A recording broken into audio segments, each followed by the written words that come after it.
ચાલો બ્રહ્માંડના સૌથી મોટા રહસ્યોમાંથી એકને ઉકેલવાનો પ્રયત્ન કરીએ. આપણી આ સફર શરૂ થાય છે એક પ્રાચીન સંવાદથી, જે આવા જ ગહન પ્રશ્નોથી ભરેલો છે. તો ઋષિ નારદ પરમ સત્યની શોધમાં સીધા જ સર્જનહાર બ્રહ્મા પાસે પહોંચી જાય છે. નારદના સવાલો જુઓ, એકદમ સીધા, વાસ્તવિકતાના મૂળ સુધી પહોંચનારા. એમનો મુખ્ય સવાલ એ છે કે બ્રહ્માજી, તમે એકલા આટલા બધા દીવોની રચના કેવી રીતે કરો છો? હવે અહીંથી વાત રસપ્રદ બને છે. બ્રહ્માનો જવાબ સાંભળવા જેવો છે. તેઓ કબૂલ કરે છે કે પોતે સર્વસ્વ નથી અને કોઈ બીજા ઉચ્ચ સ્ત્રોત તરફ ઇશારો કરે છે. તેઓ કહે છે કે સર્જનની શક્તિનો શ્રેય તો પરમ સત્તા વાસુદેવને જાય છે. તો સવાલ એ છે કે આ અંતિમ સ્ત્રોત કોણ છે જેના તરફ બ્રહ્મા ઇશારો કરી રહ્યા છે? આ ગ્રંથ એ સ્ત્રોતને નારાયણ તરીકે ઓળખાવે છે, સમગ્ર અસ્તિત્વનો આધાર. શાસ્ત્રોથી માંડીને દેવતાઓ સુધી બધું જ નારાયણમાંથી આવ્યું હોવાનું કહેવાય છે. તો ચાલો હવે સર્જનની અસલ પ્રક્રિયા સમજીએ, જે બ્રહ્માએ સમજાવી છે. કહેવાય છે કે આ 3 ગુણો જ ભૌતિક જગતના નિર્માણના મુખ્ય ઘટકો છે. વૈશ્વિક બુદ્ધિમાંથી એક પછી એક તત્વો કેવી રીતે પ્રગટ થાય છે એ જોઈએ. ખાસ વાત એ છે કે અહંકાર પણ 3 જુદા જુદા કાર્યોમાં વહેંચાઈ જાય છે.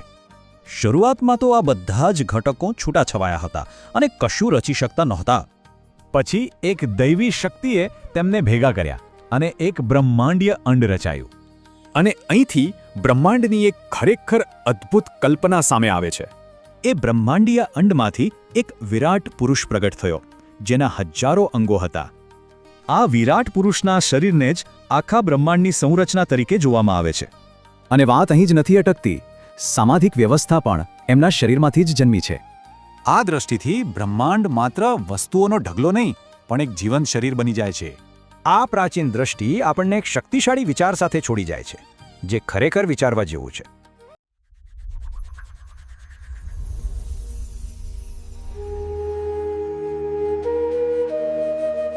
આપનું સ્વાગત છે.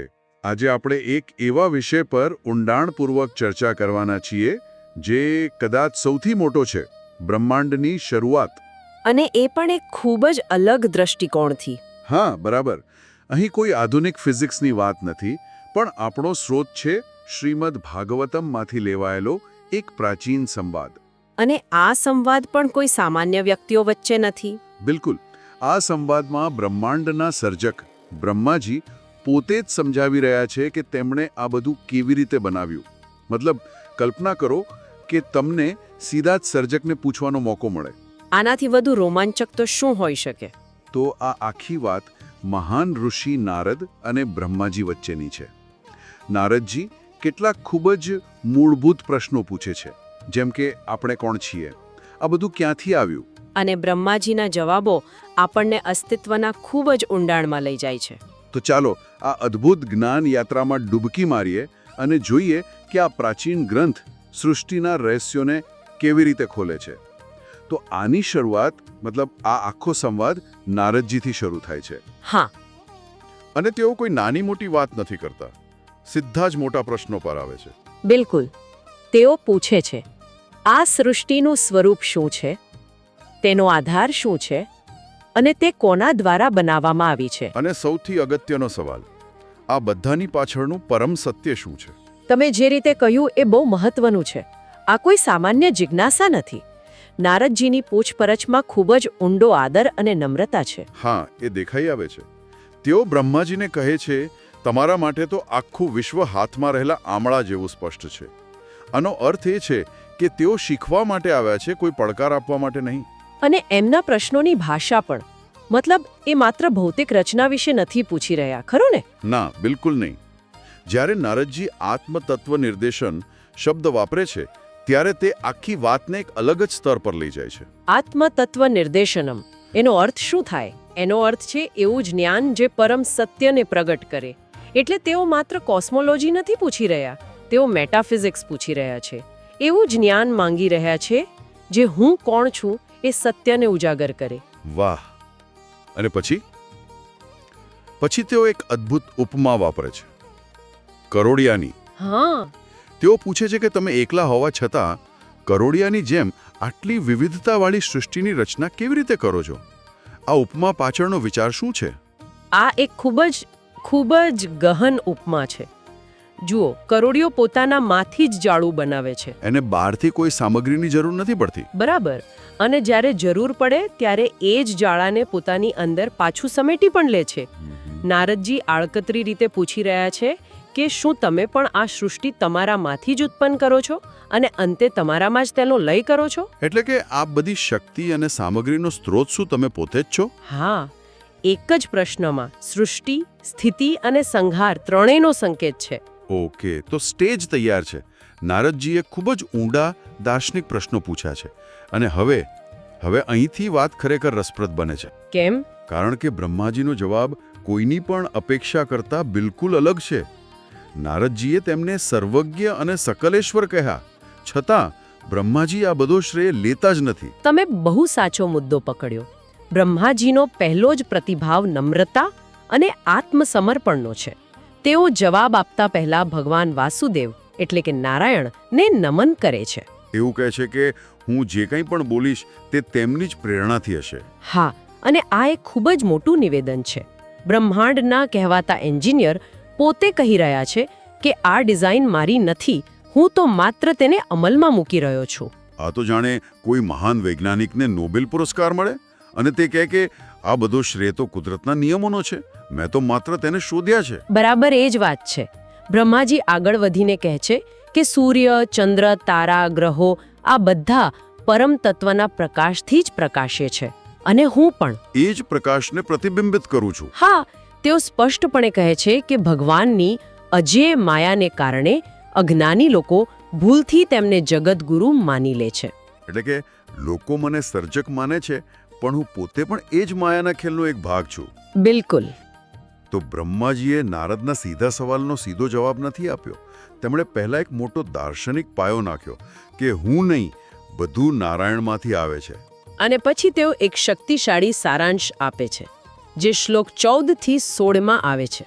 હા, જેમાં તેઓ કહે છે દ્રવ્ય, કર્મ, કાળ, સ્વભાવ, જીવ આ બધું જ અંતે નારાયણમાં સમાયેલું છે, બીજું કશું જ નથી. આનો અર્થ શું છે? આ શ્લોકો આખા સંવાદનો પાયો છે. બ્રહ્માજી અહીં સ્પષ્ટ કરી રહ્યા છે કે સૃષ્ટિના નિર્માણ માટે જે પણ ઘટકોની જરૂર છે, ભૌતિક પદાર્થ, દ્રવ્ય, ક્રિયા, કર્મ, સમય, કાળ, પ્રકૃતિ, સ્વભાવ અને ચેતના, જીવ આ બધું જ એ પરમ સ્ત્રોતમાંથી આવે છે. અને એટલું જ નહીં પણ વેદો અને યજ્ઞો પણ. હા, વેદો, યજ્ઞો, યોગ, તપ અને અંતિમ ગતિ, મોક્ષ પણ આ બધાનો આધાર પણ એ જ નારાયણ છે. એટલે કે હવે હું જે સૃષ્ટિની પ્રક્રિયા સમજાવીશ તે યાદ રાખજો કે તે આ જ પરમ ઈચ્છાનું વિસ્તરણ છે. બરાબર. તો બ્રહ્માજીએ શ્રેય પરમ સ્ત્રોતને આપ્યો, પણ નારદનો મૂળ સવાલ તો એ જ છે કે આ બધું બન્યું કેવી રીતે? શું બ્રહ્માજી હવે એની મિકેનિક્સ પર આવે છે? એક્ઝેક્ટ પ્રોસેસ શું હતી? હા, હવે તેઓ જાણે કે એક વૈજ્ઞાનિકની જેમ સ્ટેપ બાય સ્ટેપ પ્રોસેસ સમજાવી રહ્યા છે. તેઓ કહે છે કે પરમાત્મા જે મૂળભૂતમાં નિર્ગુણ છે તે પોતાની માયા શક્તિ દ્વારા 3 ગુણોને સ્વીકારે છે. સત્વ, રજસ અને તમસ. બરાબર. અને આ 3 ગુણો સત્વ, રજસ, તમસ આપણને લગભગ દરેક જગ્યાએ જોવા મળે છે, ખરું ને? સત્વ એટલે સંતુલન, જ્ઞાન, રજસ એટલે ક્રિયા, ગતિ અને તમસ એટલે જડતા, અંધકાર. એકદમ સાચું. બ્રહ્માજી કહે છે કે આ 3 ગુણો જ અનુક્રમે પાલન, સૃષ્ટિ અને સંહાર માટે જવાબદાર છે. સૃષ્ટિનો ક્રમ ખૂબ જ વ્યવસ્થિત રીતે વર્ણવવામાં આવ્યો છે. ક્યાંથી શરૂ થાય છે? સૌપ્રથમ પરમાત્માની દૃષ્ટિથી કાળ, કર્મ અને સ્વભાવમાં ક્ષોભ થાય છે, જેનાથી મહત્તત્વ ઉત્પન્ન થાય છે. મહત્તત્વ એટલે કે કોસ્મિક ઇન્ટેલિજન્સ, સમગ્ર બ્રહ્માંડની સામૂહિક બુદ્ધિ. હા, તમે એવું કહી શકો. અને એ મહત્તત્વમાંથી અહંકાર જન્મે છે. હવે આ એ અહંકાર નથી જે આપણે સામાન્ય રીતે ઈગો તરીકે સમજીએ છીએ, સાચું ને? ના, બિલકુલ નહીં. આ બ્રહ્માંડના સ્તરનો અહંકાર છે, જે હું પડાનો મૂળભૂત સિદ્ધાંત છે, જે અલગતાનો ભાવ પેદા કરે છે. ઓકે. આ બ્રહ્માંડીય અહંકાર પછી 3 ભાગમાં વહેંચાય છે, જે 3 ગુણો પર આધારિત છે: વૈકારિક, સાત્વિક, તેજસ, રાજસિક અને તામસિક. ઓકે, આ થોડું ટેકનિકલ જેવું લાગે છે. 3 પ્રકારના અહંકાર. શું આપણે આને કદાચ એક કમ્પ્યુટરની રીતે સમજી શકીએ? રસપ્રદ વિચાર છે, કહો જોઈએ. જેમ કે તામસિક અહંકાર એ બ્રહ્માંડનું હાર્ડવેર હોય, જેમાંથી બધી ભૌતિક વસ્તુઓ બની. વાહ, હા. વૈકારિક અહંકાર એટલે સોફ્ટવેર, જે મન અને જ્ઞાનને ચલાવે છે. અને તેજસ અહંકાર એ પાવર સપ્લાય જેવો, જે બધી ક્રિયા કરાવે છે. વાહ, આ એકદમ પરફેક્ટ એનાલોજી છે. આનાથી સમજવું ખૂબ સરળ થઈ જાય છે. ચાલો તમારા હાર્ડવેરવાળા મુદ્દાથી શરૂ કરીએ. હા, તામસિક અહંકાર જે દ્રવ્ય શક્તિ પ્રધાન છે, તેમાંથી પંચ મહાભૂત એટલે કે 5 મૂળભૂત તત્વોનો ઉદ્ભવ થાય છે. અને આ પ્રક્રિયા પણ ક્રમશઃ છે, એક પછી એક. કેવી રીતે? સૌપ્રથમ તામસિક અહંકારમાંથી આકાશ તત્વ ઉત્પન્ન થયું. આકાશનો ગુણ શબ્દ છે. પછી આકાશમાંથી વાયુ તત્વ બન્યું. ઓકે. હવે અહીં રસપ્રદ વાત છે. વાયુમાં પોતાનો ગુણ સ્પર્શ તો છે જ, પણ તે કારણભૂત આકાશમાંથી શબ્દ ગુણ પણ વારસામાં લે છે. એટલે વાયુમાં શબ્દ અને સ્પર્શ બંને છે. 1 મિનિટ, આ તો કમાલની વાત છે. એટલે દરેક નવું તત્વ પોતાના પહેલાના તત્વના ગુણને પોતાની સાથે લઈને આવે છે. બરાબર. આ તો જાણે ભૌતિક જગતનું એક લેયર્ડ મોડેલ હોય એવું લાગે છે, જેમાં દરેક તત્વ પોતાના પૂર્વજોની સ્મૃતિ સાચવીને રાખે છે. તમે બરાબર સમજ્યા. આ એક ખૂબ જ સુંદર અને તાર્કિક સિસ્ટમ છે. વાયુમાંથી તેજ એટલે કે અગ્નિ ઉત્પન્ન થયું. તેજમાં પોતાનો ગુણ રૂપ છે, અને વારસામાં મળેલા વાયુમાંથી સ્પર્શ અને આકાશમાંથી શબ્દ પણ છે. ઓકે, રૂપ, સ્પર્શ અને શબ્દ.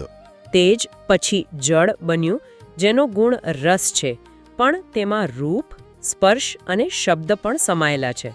અને અંતે જળમાંથી પૃથ્વી તત્વ બન્યું, જેનો પોતાનો ગુણ ગંધ છે, અને તેમાં પેલા ચારેય ગુણ પણ આવી ગયા. બરાબર.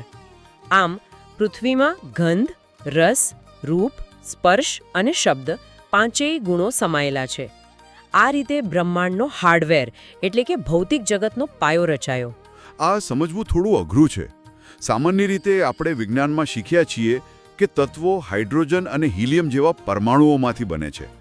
પણ અહીં તો આકાશમાંથી વાયુ અને વાયુમાંથી અગ્નિ બનવાની વાત છે. આ એક ખૂબ જ સારો પ્રશ્ન છે. આને આધુનિક રસાયણશાસ્ત્ર સાથે સીધું સરખાવવું યોગ્ય નથી. આ ભૌતિક તત્વો કરતાં તત્વોના સિદ્ધાંતનું વર્ણન છે. એટલે કે પ્રિન્સિપલ્સ ઓફ એલિમેન્ટ્સ. હા, તે અનુભવજન્ય જગતનું વર્ણન છે. આપણે શબ્દ, સ્પર્શ, રૂપ, રસ અને ગંધ દ્વારા જ દુનિયાને અનુભવીએ છીએ. આ એક ફિનોમિનોલોજીકલ મોડલ છે, એટલે કે અનુભવ આધારિત મોડલ. સમજાઈ ગયું. તો આ થયું બ્રહ્માંડનો હાર્ડવેર. હવે સોફ્ટવેર અને પાવર સપ્લાય એટલે કે વૈકારિક અને તેજસ અહંકારનું શું? તમારી એનાલોજીને આગળ વધારીએ તો વૈકારિક સાત્વિક અહંકાર જે જ્ઞાન શક્તિ પ્રધાન છે, તેમાંથી બ્રહ્માંડનું સોફ્ટવેર બન્યું. એટલે કે મન. હા, તેમાંથી મનનો જન્મ થયો, અને સાથે જ ઇન્દ્રિયોના 10 અધિષ્ઠાતા દેવતાઓનો જન્મ થયો. જેમ કે દિશાઓ કાન માટે, વાયુ ત્વચા માટે, સૂર્ય આંખ માટે વગેરે. અને છેલ્લે પાવર સપ્લાય એટલે કે તેજસ અહંકાર. તેજસ રાજસિક અહંકાર જે ક્રિયાશક્તિ પ્રધાન છે, તેમાંથી શરીરને ચલાવનારી બધી એનર્જી અને ટૂલ્સ બન્યા. તેમાંથી બુદ્ધિ અને પ્રાણનો જન્મ થયો. અને 10 ઇન્દ્રિયો પણ. હા, 10 ઇન્દ્રિયો. 5 જ્ઞાનેન્દ્રિયો જેનાથી આપણે માહિતી મેળવીએ છીએ, અને 5 કર્મેન્દ્રિયો જેનાથી આપણે કાર્ય કરીએ છીએ. આમ સૂક્ષ્મ અને સ્થૂળ શરીરના નિર્માણ માટેના બધા જ ઘટકો તૈયાર થઈ ગયા. ઓકે, તો હવે આપણી પાસે બધા પાર્ટ્સ છે: હાર્ડવેર, સોફ્ટવેર અને પાવર સપ્લાય. પણ આ તો બધા અલગ અલગ ટુકડાઓ જેવા છે. એક ગાડીના બધા પાર્ટ્સ જમીન પર પડ્યા હોય, પણ ગાડી તો નથી બની. સાચી વાત. તો આ બધા તત્વો ભેગા કેવી રીતે થયા, અને તેમાંથી બ્રહ્માંડ કેવી રીતે બન્યું? બરાબર. અહીં ફરીથી દિવ્ય હસ્તક્ષેપની જરૂર પડે છે.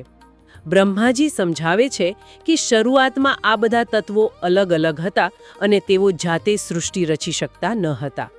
પછી ભગવાનની શક્તિથી પ્રેરાઈને આ બધા અલગ અલગ તત્વો ભેગા થઈને એકબીજા સાથે જોડાયા. આ જોડાણથી એક વિશાળ સુવર્ણ ઈંડું બન્યું, જેને આપણે બ્રહ્માંડ કહીએ છીએ. એક બ્રહ્માંડ રૂપી ઈંડું, અને એ 1000 દિવ્ય વર્ષો સુધી કારણ જળમાં નિષ્ક્રિય પડ્યું રહ્યું. હા, પણ એક ઈંડું તો નિર્જીવ વસ્તુ છે, બરાબર? તે માત્ર ભૌતિક તત્વોનો સંગ્રહ છે. તેમાં જીવન કેવી રીતે આવ્યું? નિર્જીવ કેવી રીતે સજીવ બને? આ જ તો સૌથી મોટો પ્રશ્ન છે અને ગ્રંથ તેનો સ્પષ્ટ જવાબ આપે છે. બ્રહ્માજી કહે છે કે પછી ભગવાને પોતે જીવ સ્વરૂપે એટલે કે ચેતના સ્વરૂપે તેમાં પ્રવેશ કર્યો અને તેને જીવંત બનાવ્યું. હા, એમના પ્રવેશ પછી જ એ નિર્જીવ ઈંડું સક્રિય થયું અને પછી તેમાંથી હજારો મસ્તક, હજારો હાથ અને હજારો પગ ધરાવતા એક વિરાટ પુરુષ પ્રગટ થયા. અને આ વિરાટ પુરુષ જ એ જ સમગ્ર બ્રહ્માંડનું સામૂહિક જીવંત સ્વરૂપ છે. આ એક અદ્ભુત અને ખરેખર મનને હચમચાવી દે તેવો ખ્યાલ છે. સમગ્ર બ્રહ્માંડને એક જ જીવંત શરીર તરીકે કલ્પવામાં આવ્યું છે. જેને વિરાટ રૂપ કહેવાય છે. એક ક્ષણ માટે આ વિચાર પર અટકીએ. આખું બ્રહ્માંડ એક જીવંત શરીર છે. એનો અર્થ એ કે ગંગા નદી એની નસ હોઈ શકે, પર્વતો એના હાડકાં હોઈ શકે. આ દૃષ્ટિકોણ પર્યાવરણ પ્રત્યેના આપણા વલણને સંપૂર્ણપણે બદલી શકે છે. ચોક્કસ. આ કોઈ કાવ્યાત્મક કલ્પના માત્ર નથી, પણ એક ઊંડું દાર્શનિક મોડેલ છે. ગ્રંથ વર્ણવે છે કે જ્ઞાનીઓ આ વિરાટ પુરુષના શરીરના અંગોમાંથી જ 14 ભુવન એટલે કે 14 લોકની કલ્પના કરે છે. એ કઈ રીતે? તેમના પગના તળિયેથી પાતાળ, એડીમાંથી રસાતળ અને આ રીતે ઉપર આવતા કમરથી નીચેના 7 લોક અને કમરથી ઉપર તેમના પગમાંથી ભૂરલોક એટલે કે પૃથ્વી. હા, નાભીમાંથી ભુવરલોક, હૃદયમાંથી સ્વરલોક અને એ જ રીતે ઉપર જતા ગરદન, સ્તન અને મસ્તકમાંથી જનલોક, તપોલોક અને સર્વોચ્ચ સત્યલોકની કલ્પના કરવામાં આવી છે. એટલે કે આખું બ્રહ્માંડ, ઉપરના અને નીચેના બધા જ લોક એ એક કોસ્મિક એન્ટિટીના શરીરના ભાગ છે. આ તો જાણે કહે છે કે અતલ લોકમાં રહેલો જીવ અને સત્યલોકમાં રહેલો જીવ બંને એક જ શરીરના કોષો જેવા છે. બિલકુલ. અને એટલું જ નહીં, સામાજિક વ્યવસ્થાનું મૂળ પણ આ વિરાટ પુરુષમાં જ દર્શાવવામાં આવ્યું છે. ગ્રંથ કહે છે કે 4 વર્ણો પણ તેમના શરીરમાંથી ઉત્પન્ન થયા છે. બ્રાહ્મણ તેમના મુખમાંથી, ક્ષત્રિય બાહુઓમાંથી, વૈશ્ય જાંગમાંથી અને શૂદ્ર પગમાંથી. હા, અહીં મારે એક પ્રશ્ન પૂછવો છે. આ વર્ણ વ્યવસ્થાની વાત ઘણીવાર વિવાદાસ્પદ બને છે. તો શું અહીં ગ્રંથ કોઈ સામાજિક ઊંચ નીચની વાત કરી રહ્યો છે કે પછી તેનો કોઈ સાંકેતિક અર્થ છે? આ સ્પષ્ટતા કરવી ખૂબ જરૂરી છે. અહીં ગ્રંથ એક કાર્યાત્મક અને સાંકેતિક ઉદ્ભવ દર્શાવી રહ્યો છે. એટલે કે ફંક્શનલ ઓરિજિન. હા, તે કહેવાનો પ્રયત્ન છે કે સમાજને ચલાવવા માટે જ્ઞાન અને શિક્ષણ મુખ, સુરક્ષા અને શાસન બાહુ, વ્યાપાર અને ઉત્પાદન જાંગ અને સેવા અને શ્રમ પગ, આ 4 કાર્યો એક જ શરીરના અંગો જેટલા જરૂરી અને સન્માનનીય છે. જેમ શરીર માટે મગજ અને પગ બંને અનિવાર્ય છે. બરાબર. તે રીતે સમાજ માટે આ 4 કાર્યો અનિવાર્ય છે. આ એક ઓર્ગેનિક મોડેલ છે, વંશવેલોનું મોડેલ નહીં.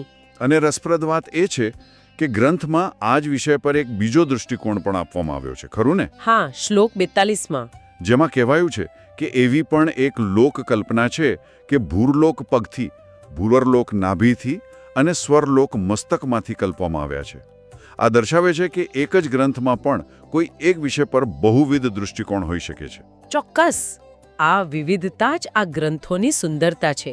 તે આપણને યાદ અપાવે છે કે આ રૂપકો સત્યને સમજવાના માર્ગો છે, અંતિમ સત્ય પોતે નહીં. મુખ્ય વિચાર એ છે કે બ્રહ્માંડના તમામ ઘટકો, ભૌતિક, સામાજિક, આધ્યાત્મિક, હા, એ બધા એકબીજા સાથે જોડાયેલા છે અને એક જ વિરાટ ચેતનાના અભિવ્યક્તિઓ છે. તો ચાલો આ બધી વાતનો સાર કાઢીએ. આપણે નારદના મૂળભૂત પ્રશ્નોથી શરૂઆત કરી કે આ બધું શું છે અને ક્યાંથી આવ્યું, જેના જવાબમાં બ્રહ્માજીએ પોતાની જાતને શ્રેય આપવાને બદલે એક જ પરમ સ્રોત નારાયણ તરફ ઇશારો કર્યો. તેમને કહ્યું કે હું તો માત્ર એક સાધન છું. પછી તેમણે એક અત્યંત વ્યવસ્થિત સ્તરવાળી સૃષ્ટિ પ્રક્રિયા સમજાવી.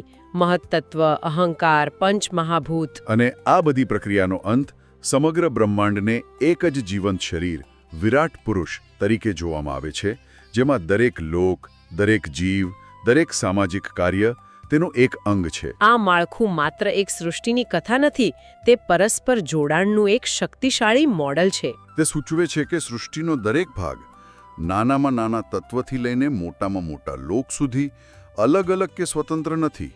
તે બધું એક જ ચેતન સમગ્રનો ભાગ છે. બરાબર. અને આ માત્ર એક બૌદ્ધિક ખ્યાલ નથી, આ એક અનુભૂતિ છે. જો બ્રહ્માંડ એક શરીર છે તો આપણે તેના કોષો છીએ.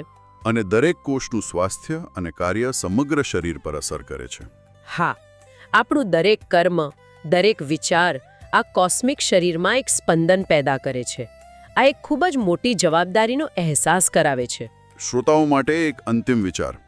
ગ્રંથ વર્ણવે છે કે બ્રહ્માંડ એક વિરાટ પુરુષના શરીરમાંથી બનાવવામાં આવ્યું છે. જો આપણે આ રૂપકને ગંભીરતાથી ધ્યાનમાં લઈએ તો તે આપણા પોતાના શરીર અને આસપાસના બ્રહ્માંડ વચ્ચેના સંબંધ વિશે શું સૂચવે છે? શું આપણે ફક્ત આ બ્રહ્માંડના નિરીક્ષકો છીએ કે પછી આપણે ખરેખર બ્રહ્માંડનો જ એક અભિન્ન અને અવિભાજ્ય ભાગ છીએ? આપણું શરીર અને બ્રહ્માંડનું શરીર, શું તે બંને એક જ વાસ્તવિકતાના બે અલગ અલગ સ્તર છે? આ પ્રશ્નો પર વિચાર કરવા જેવું છે.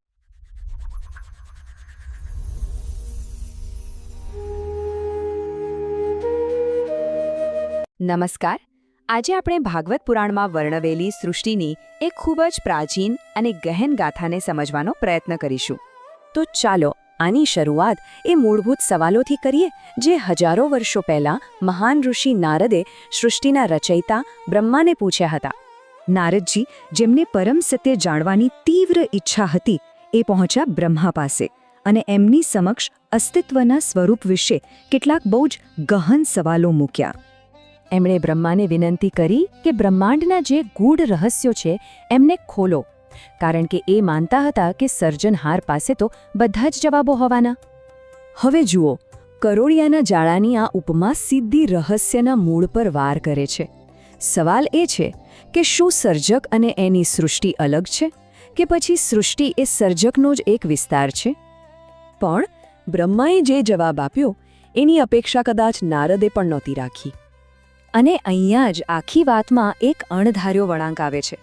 બ્રહ્મા પોતે જ સ્વીકારે છે કે એમની શક્તિ પોતાની નથી. એ કહે છે કે લોકો ભલે મને જગતગુરુ કહે, પણ એ તો બસ એક શક્તિશાળી માયા છે. તો પછી મૂળ સ્ત્રોત કોણ? બ્રહ્મા અહીં એક એનાથી પણ ઉચ્ચ શક્તિનો પરિચય કરાવે છે. વાસુદેવ એટલે કે નારાયણ. એ જ છે દરેક વસ્તુનું સાચું મૂળ. બ્રહ્મા પોતાની ભૂમિકા સમજાવતા કહે છે કે હું તો બસ એમના પ્રકાશનો એક પરાવર્તક છું, પ્રકાશનો મૂળ સ્ત્રોત નહીં. બિલકુલ સૂરજ, ચાંદ અને તારાઓની જેમ. તો ચાલો હવે આગળ વધીએ અને જોઈએ કે બ્રહ્માએ આખી સર્જન પ્રક્રિયાને કઈ રીતે સ્ટેપ બાય સ્ટેપ સમજાવી છે. આખી પ્રક્રિયાની શરૂઆત થાય છે 3 મૂળભૂત ગુણોથી, જેને ગુણ કહેવાય છે: સત્વ, રજસ અને તમસ. પરમ ઈચ્છા જ્યારે આ ગુણોને ગતિ આપે છે ત્યારે સૃષ્ટિનો પ્રારંભ થાય છે. આ આખી પ્રક્રિયા એકદમ તાર્કિક છે. સૌથી પહેલાં સમયના પ્રભાવથી ગુણોમાં હલચલ થાય છે. એમાંથી જન્મે છે મહત્તત્વ, એટલે કે બ્રહ્માંડની સામૂહિક બુદ્ધિ. પછી એ બુદ્ધિમાંથી આવે છે અહંકાર, અને છેલ્લે એ અહંકારમાંથી ભૌતિક તત્વો, મન અને ઇન્દ્રિયો બને છે. અને આ ક્રમબદ્ધ સર્જનની શરૂઆત થાય છે સૌથી મૂળભૂત તત્વથી, આકાશ, જેનો ફક્ત એક જ ગુણ છે: શબ્દ. હવે અહીં આ ધ્યાન આપવા જેવી વાત એ છે કે દરેક નવું તત્વ પોતાના પહેલાંના તત્વના ગુણોને વારસામાં લે છે. જેમ કે વાયુમાં પોતાનું ગુણ સ્પર્શ તો છે જ, પણ એ આકાશનો ગુણ શબ્દ પણ સાથે લાવે છે. એ જ રીતે અગ્નિ પોતાનો આગવો ગુણ રૂપ એટલે કે દૃષ્ટિ ઉમેરે છે, અને સાથે સાથે વાયુ અને આકાશના ગુણો સ્પર્શ અને શબ્દ પણ જાળવી રાખે છે. એના પછી આવે છે જળ, જે રસ એટલે કે સ્વાદનો ગુણ ઉમેરે છે અને બાકીના 3 ગુણોને પણ પોતાની અંદર સમાવી લે છે. અને આ પ્રક્રિયા પૂરી થાય છે પૃથ્વી સાથે, જે સૌથી ઘટ્ટ તત્વ છે, અને એની પાસે પોતાનો ગુણ ગંધ તો છે જ, પણ એની પહેલાંના 4 તત્વોના ગુણો પણ એમાં સમાયેલા છે. પણ આ બધા તત્વો અલગ અલગ હતા. એ પોતાની મેળે બ્રહ્માંડ બનાવી શકે નહીં. એટલે દૈવી શક્તિએ આ બધાને એક સાથે જોડીને એક બ્રહ્માંડીય સ્વરૂપ બનાવ્યું. આ બધા તત્વો એકઠા થઈને એક તેજસ્વી બ્રહ્માંડીય ઈંડામાં ફેરવાઈ ગયા, અને એમાંથી પ્રગટ થયા એક વિરાટ પુરુષ, હજારો માથા, હજારો હાથ અને હજારો પગવાળા. પ્રાચીન ઋષિઓએ આખા બ્રહ્માંડને આ એક જ શરીરના અંગો તરીકે જોયું. આ વિચારને માનવ સમાજ પર પણ લાગુ પાડવામાં આવ્યો, જેમ કે વિરાટ પુરુષના મુખમાંથી બૌદ્ધિક વર્ગ એટલે કે બ્રાહ્મણ, ભુજાઓમાંથી યોદ્ધા વર્ગ એટલે કે ક્ષત્રિય, જાંઘમાંથી વ્યાપારી વર્ગ એટલે કે વૈશ્ય અને પગમાંથી શ્રમિક વર્ગ એટલે કે શૂદ્રની ઉત્પત્તિ થઈ. આ એકબીજા સાથે જોડાયેલી રચના છે. એ જ રીતે અસ્તિત્વના અલગ અલગ સ્તર, જેને આપણે લોક કહીએ છીએ, એમને પણ આ શરીરના ભાગ તરીકે કલ્પવામાં આવ્યા. જેમ કે મસ્તકમાં સત્યલોક, છાતીમાં સ્વર્ગલોક, નાભીમાં ભુવરલોક અને પગમાં આપણો પૃથ્વીલોક. તો આ આખી વાત આપણને એક મોટા સવાલ પાસે લાવીને મૂકી દે છે. જો આખું બ્રહ્માંડ, તત્વોથી લઈને જીવજંતુઓ અને સ્વર્ગ સુધી એક જ સજીવ અને સભાન શરીર હોય, તો એમાં આપણું પોતાનું સ્થાન શું છે? આ એક એવો વિચાર છે જે આપણને એકતા વિશે અને આપણી ભૂમિકા વિશે ફરીથી વિચારવા મજબૂર કરે છે.